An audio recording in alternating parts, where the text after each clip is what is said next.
자, 그럼 저희가 이슈 TMI 빠르게 열어봐야 될 것 같아요. 내일 시장에 관한 힌트 찾아볼 수 있을 것 같은데 대표님 직접 한번 저희 CG 열어주세요. 네. 가장 중요한 부분들이 지금 최근에 시장에 화두가 되고 있는 부분들이 바로 AI죠. 그렇죠. AI 관련된 소프트웨어가 작년에 이 AI 산업이 좀 개화되고 나서 굉장히 큰 기대감으로 좀 작용을 했었고 오히려 이 기대감들이 거의 뭐 주가의 광풍 수준까지 좀 이어졌는데 그리고 나서 고점을 형성하고 나서 그렇게 많이 하락을 하고 꽤 오래 기간 동안 좀 조정을 좀 받았기 맞아요. 때문에 AI 섹터가 이후에 사실 수급 기대감들을 일부 반영했고 최근에 어떤 기대 요인들이 좀 커졌지만 많이 올라왔음에도 불구하고 고점 대비 아직까지 괴리율이 굉장히 좀 크죠. 그래서 지금 여기서 추가적인 상승 기대 요인들이 좀 있을까라는 의문도 좀 있는데 질문이 있습니다. 일단 뭐 중요한 포인트가 미국의 정책 수혜 기대가 AI 규제가 좀 완화될 수 있는 부분들은 점진적인 산업의 어떤 플랫폼 확장으로 좀 이어질 수 있는 측면들 그리고 투자를 좀 더해질 수 있는 점 이런 긍정적인 기대 효과들이 있고 우리가 약 한 1년 반 정도 AI가 출시되고 나서 가만히 있었던 것이 아니라 기술 고도화를 계속해서 좀 이뤄냈어요. 네. 우리가 생각했던 것보다 상용화 내지는 뭐 서비스화됐던 어떤 일부 AI 플랫폼들이 과거보다는 현재 그래도 많이 꽤 쓸만해졌다라는 어떤 평가들도 좀 나오고 있고 국내 기업의 경우에도 지금 뭐 일부 국한됐던 뭐 오피스나 뭐 특정 영역에 좀 국한됐던 AI 상용화 부분들이 뭐 검색 엔진이라든가 뭐 영상 솔루션이라든가 뭐 기타의 어떤 플랫폼의 영역들이 좀 더 다변화됐던 그런 측면들을 고려해봤을 때 AI 산업이 CS 2025까지 즉 12월과 내년 1월까지 단기적인 어떤 수급 우위는 이어질 수 있지 않을까. 그리고 뭐 12월 한 달간의 어떤 추이를 보더라도 굉장히 많은 AI 이벤트들이 좀 많습니다. 그런 기대 요인들을 좀 주목을 해보면 단기적으로는 수급 방향성들이 좀 명확해진 만큼 관심을 좀 가져도 좋지 않을까. 그런데 이제 뉴욕 증시에서는 AI 소프트웨어 쪽으로의 탄력이 사실은 굉장히 많이 이미 붙은 상태이긴 네네. 하잖아요. 근데 여기에서 우리가 더 갈 수 있는 여력들이 있다라고 보시는 거죠, 대표님께서? 네, 이벤트가 좀 있죠. 마이크로소프트의 경우에도 지금 이번 주에 좀 이벤트 그러니까 일정이 하나 있죠. 일정들이 조금 있죠. 저 이제 관련돼서 해당되는 어떤 네. 개발에 관련된 이슈가 좀 있었고 두 번째는 구글이 지난 7월에 이 제미나이 차세대 AI 버전에 관련된 공개를 12월로 좀 예정을 했어요. 네. 거기다가 아직 출시되지는 않았지만 자비스 AI 모델이 이번에 만약에 공개가 좀 된다면 단기 모멘텀이 좀 될 수 있을 것 같고요. 여기에 대해서 뭐 애플이 iOS 업데이트를 하는데 챗GPT를 같이 연동해서 처음으로 좀 적용되는 완성본이 아마 12월에 네. 업데이트가 좀 된다면 해당되는 어떤 기술적인 어떤 요인들 그리고 CES 2025 역시도 화두가 AI가 좀 다시 될 수 있는데 이 부분은 로봇과 연동될 수 있고 기타 뭐 가전이라든가 그렇네요. 확장성을 네. 고려했을 때 AI가 좀 구성되고 있는 부분들은 이번에는 좀 더 구체화될 수 있는 부분의 영역으로 이어지지 않을까. 저는 이 부분을 좀 중점적으로 봐야 된다라고 좀 말씀드립니다. 근데 저는 이제 AI 산업 자체를 놓고 보면은 확장성이 굉장히 큰 것 같아요. 우리가 다양한 산업 분야에 이제 적용을 할 수 있다라는 거잖아요. 웨어러블 로봇 관련해서도 있고 의료 쪽 AI도 지금 시장에 부각을 받았었고 이렇게 산업 확장적으로 봤을 때는 어떤 섹터군들 가장 국내 증시에서는 좀 유명하다고 보세요, 대표님? 국내에서 가장 뭐 유명한 기업들 저는 뭐 여러 가지 뭐 플랫폼도 있죠. 뭐 우리가 최근에 뭐 네이버가 좀 강했고 네이버도 그다음에 뭐 있었고. 카카오도 최근에 뭐 뒤늦었지만 주가가 통신주도. 그래도 네. 좀 강하게 좀 올랐고 여러 가지 뭐 오피스 관련된 부분들 뭐 통신이라든가 맞아요. 그다음에 뭐 문서라든가 뭐 B2B 관련된 모델 네. 다양하게 좀 나눠졌는데 저는 그래도 이게 AI와 아직까지 뭐 직접적인 결합 요건들은 없지만 저는 카페14를 좀 말씀드리고 싶은데 바로 또 저희 나오나요? 네. 해당돼서는 지금 당장의 이 쇼핑 플랫폼과 AI 연동 기능들이 고도화될 수 있는 부분들. 그다음에 구글이 올해 260억 원이라는 자금을 좀 투입을 했죠. 그래서 이제 구글이 보유하고 있는 강점, 유튜브와 이 라이브 커머스를 좀 연동하는 쇼핑 플랫폼. 하겠다. 이 숫자가 내년도부터 좀 본격화되는 부분들.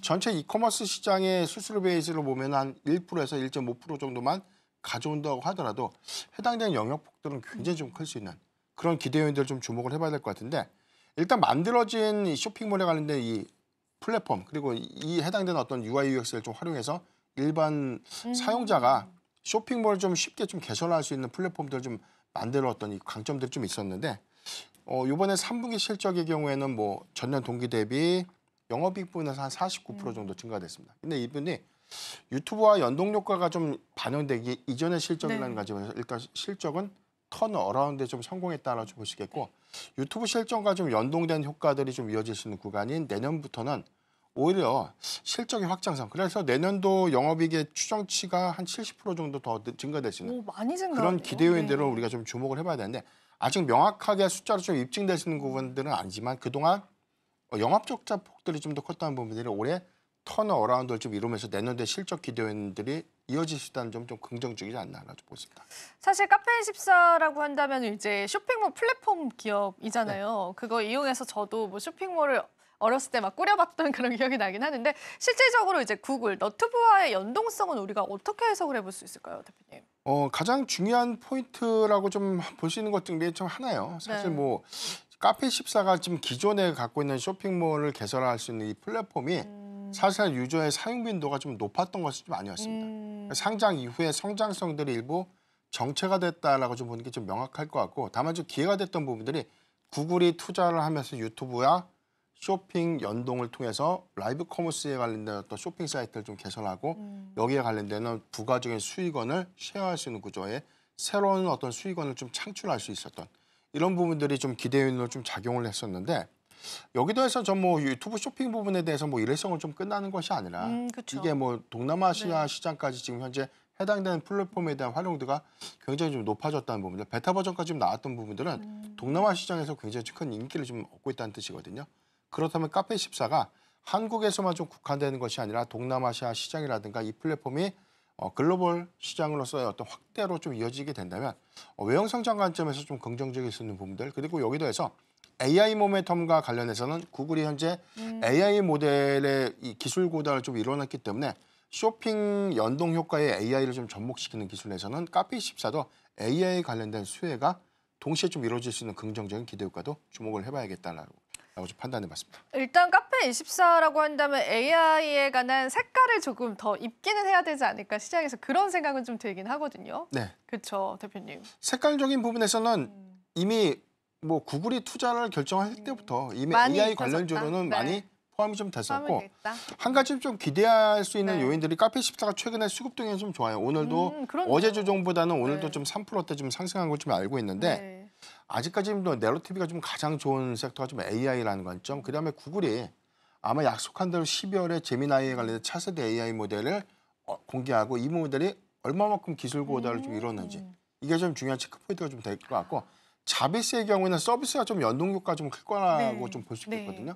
그러니까 이 부분에 관련된 공개 기대감들은 마찬가지로 수급이 동조해서 갈 수 있는 부분들. 그래서 구글 관련된 이슈가 좀 부각될 때마다 가장 1등주가 카페24가 좀 되는 그런 흐름들 좀 주목을 해보면 이 부분이 CES 2025까지 관련된 흐름을 좀 잘 타길 좀 바라고 AI 효과, 그다음에 쇼핑몰에 관련된 어떤 이 라이브 커머스의 연동 효과에 관련된 실적 부분들이 내년에 가시성을 좀 갖는 부분들. 세 번째는 해외 시장의 진출 확대 부분에 대한 외형 성장까지 세 가지 포인트를 주목하면 좋지 않을까. 마지막으로 가격 전략만 간단하게 좀 들어보고 저희 마무리 지어봐도 될까요, 네, 대표님? 지금 제가 가격 전략까지는 못 봤는데 오늘 종가 기준이니까 네. 지금보다는 좀 쉬어가는 구간에 저는 매수하는 부분들. 그래서 좀 그런가요? 네. 조정 시점 매수 의견을 좀 제시를 좀 해드리고 가격 관점에서는 지금 한 추가적인 상승 여력과 좀 기대 요인을 가만히 있을 땐 저는 한 20% 정도를 좀 추가해 보면 한 41,000원까지 오늘 종가 기준 대비해서는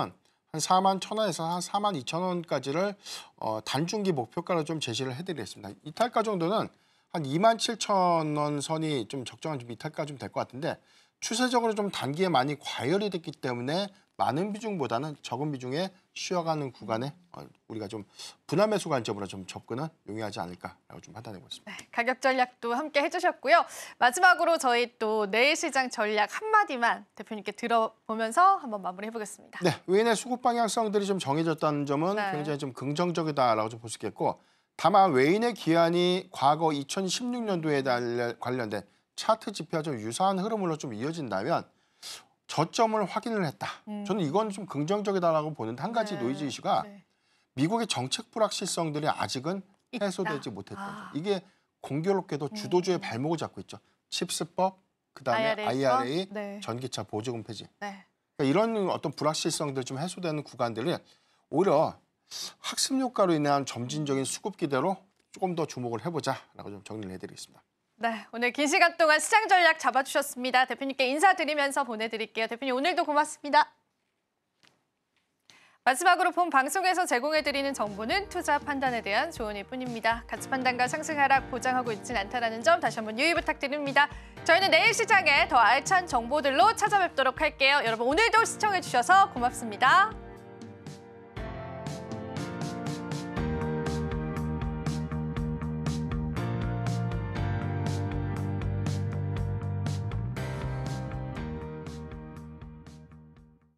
지금 바로 구독을 눌러보세요. 실시간 경제 뉴스, 투자 전문가들의 다양한 시황과 정확한 분석, 또 알찬 투자 정보까지 신뢰할 수 있는 저희 서울경제TV와 함께하세요.